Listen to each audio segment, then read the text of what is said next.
Alright, now before we start this video, I'm gonna go back real quick to my previous video's topic. Apparently, the United States House and Senate just voted to pass a bill which would release the Epstein files. And apparently, now this bill is sitting on Trump's desk. On one hand, I'm happy about that, because it means we're gonna get justice. On the other hand, however, you and I both know it's going to be censored to hell and back. Like, with how much Trump has fought to keep the Epstein list out of public hands, it's very clear it's not going to be the real list. It's going to be a very watered down, censored version.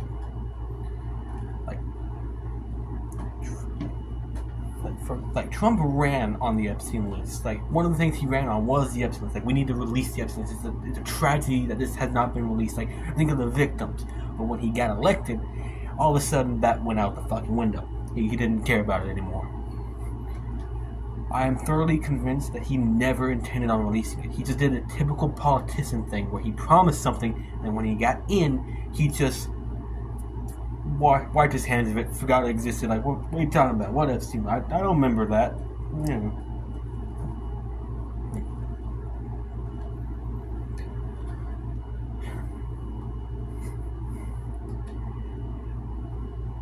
Trump's name is definitely going to be erased from that list. A lot of the politicians who signed this into law names are going to be erased from that list, because I have no doubt in my mind they're on that list themselves.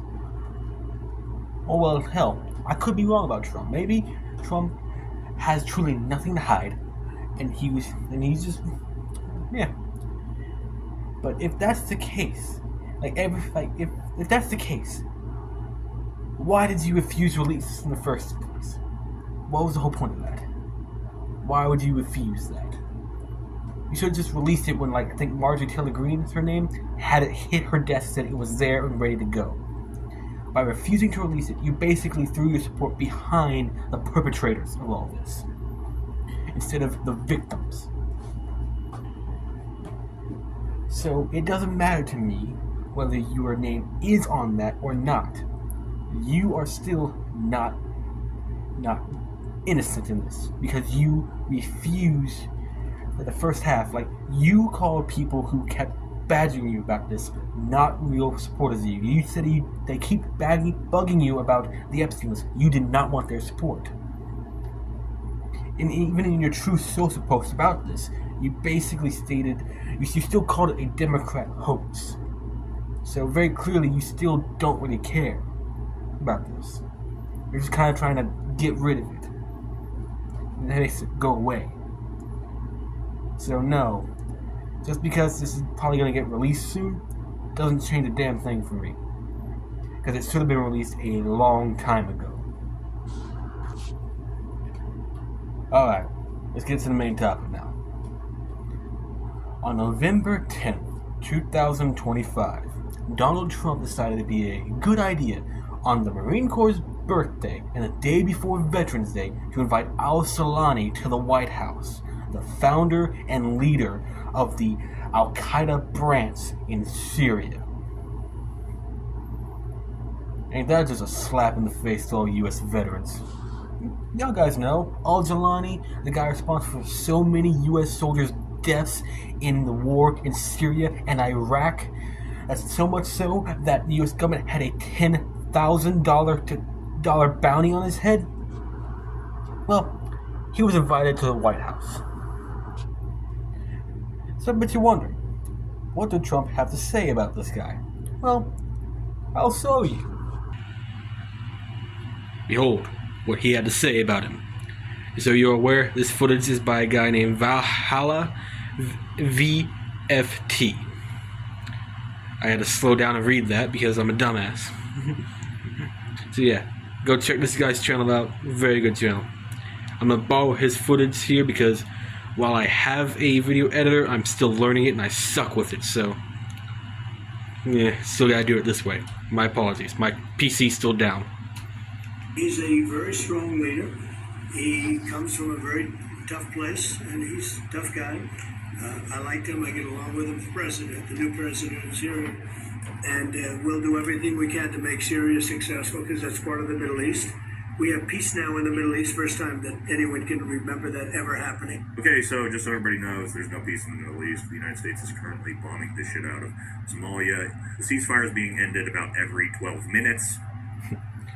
I don't think Somalia is part of the Middle East, but I could be wrong there.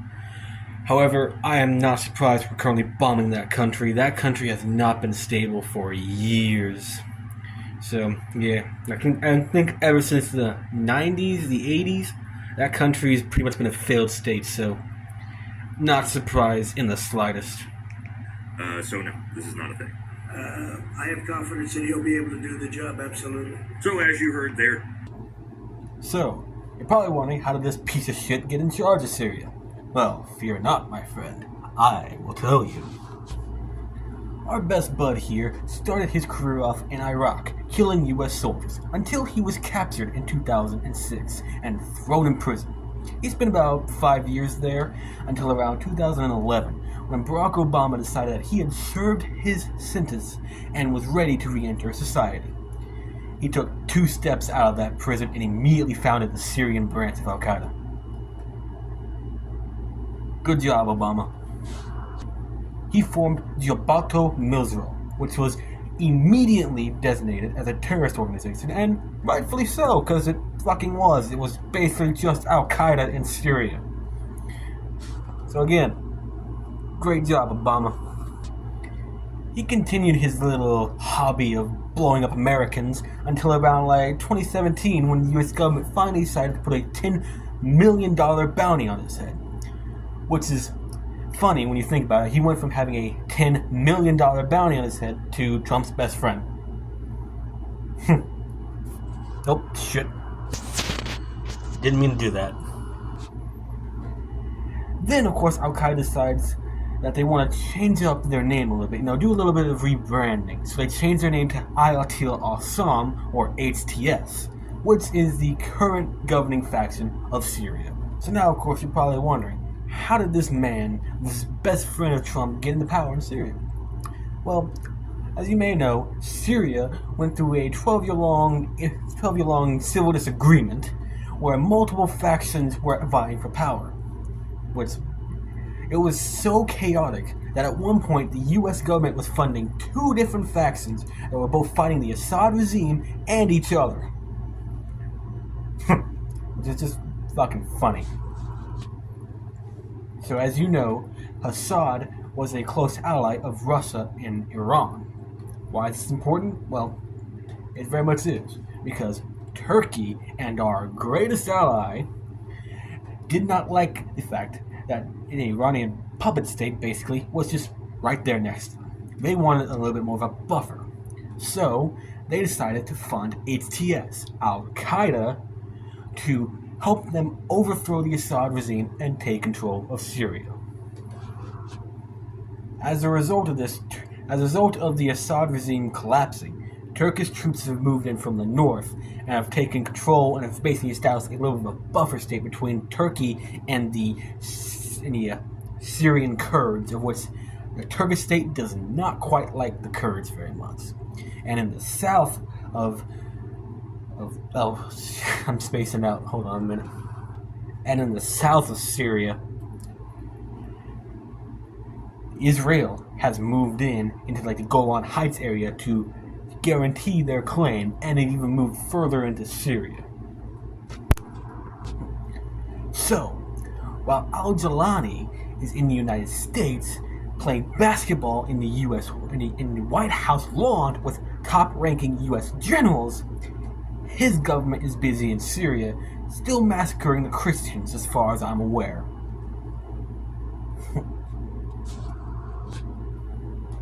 Now, I may have a certain fondness for my kin, but I also have a fondness for my religion. I'm a Christian, and I believe that Jesus Christ died so that everyone who accepts his word into their heart can gain access to heaven.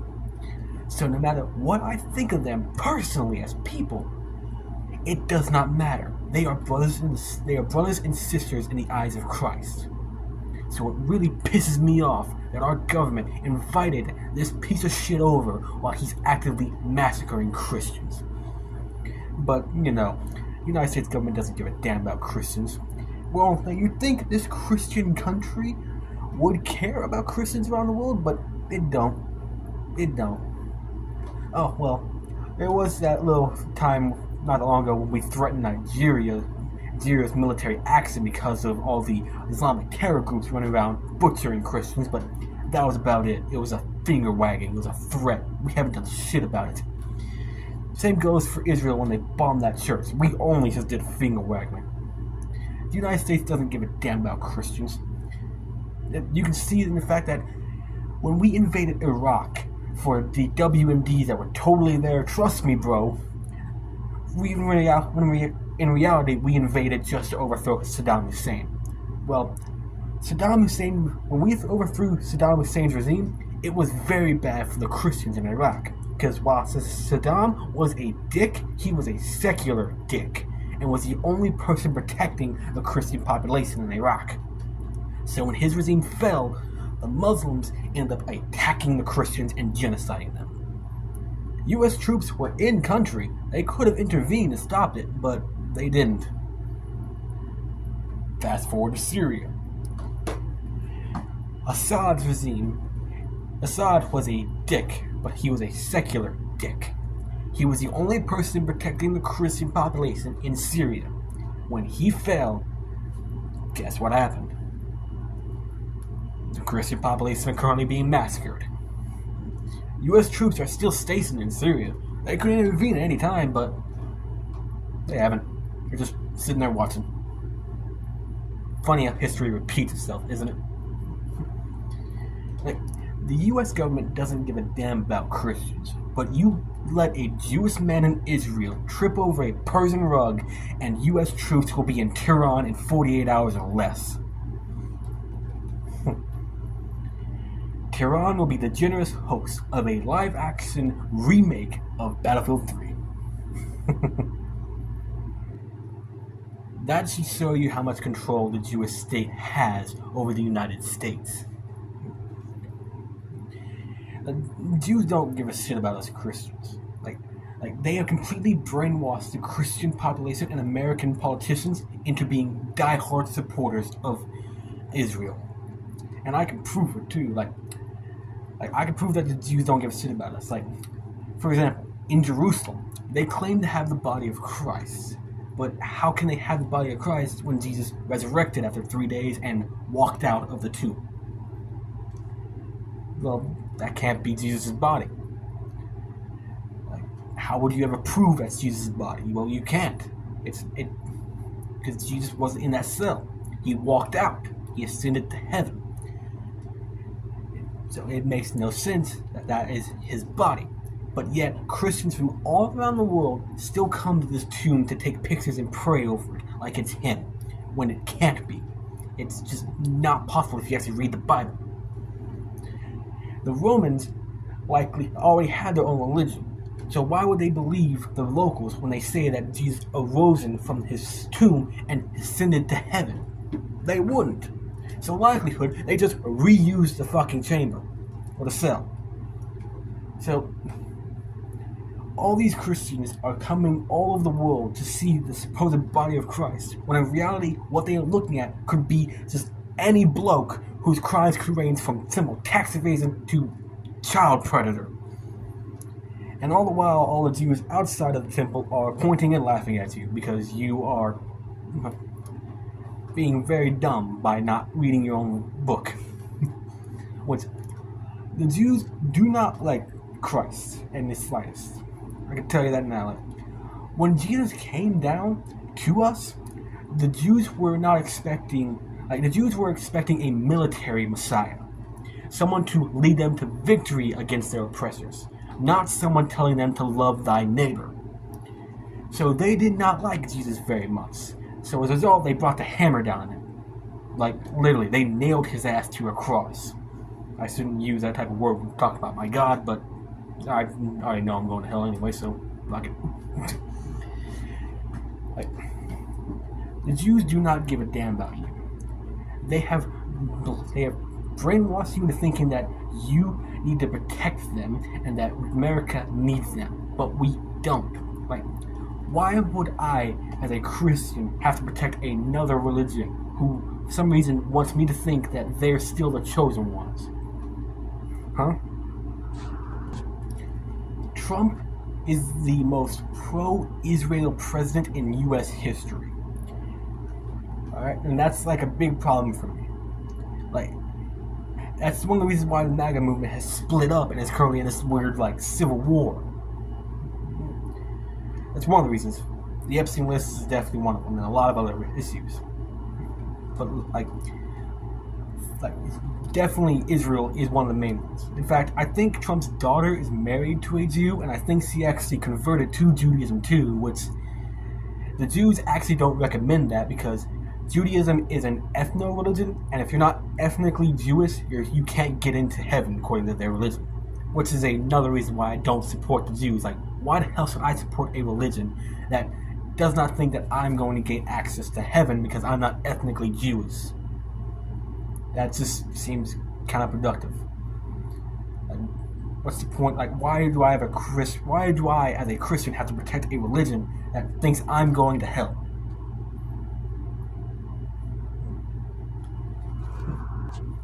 In fact, the ethno-religion thing is another reason why the Jews did not like Jesus.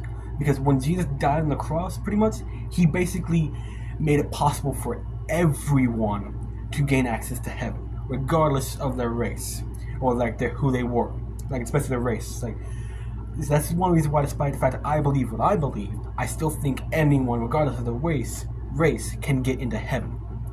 The Jews did not like this. The Jews liked being God's special little boys and being the only ones allowed into the special fun club.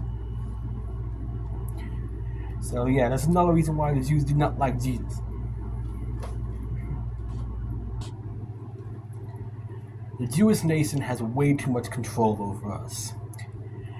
In fact, remember how in my previous video I said Epstein was most likely a spy for them? Yeah.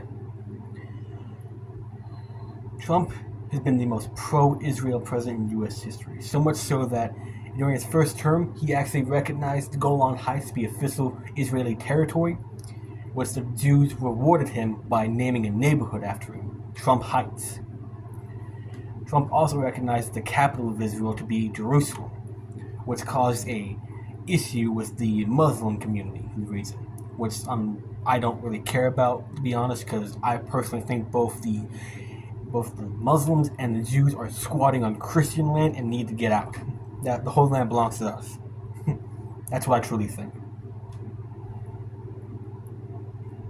So yeah, I do not care for Trump very much, and I do not care for Israel at all.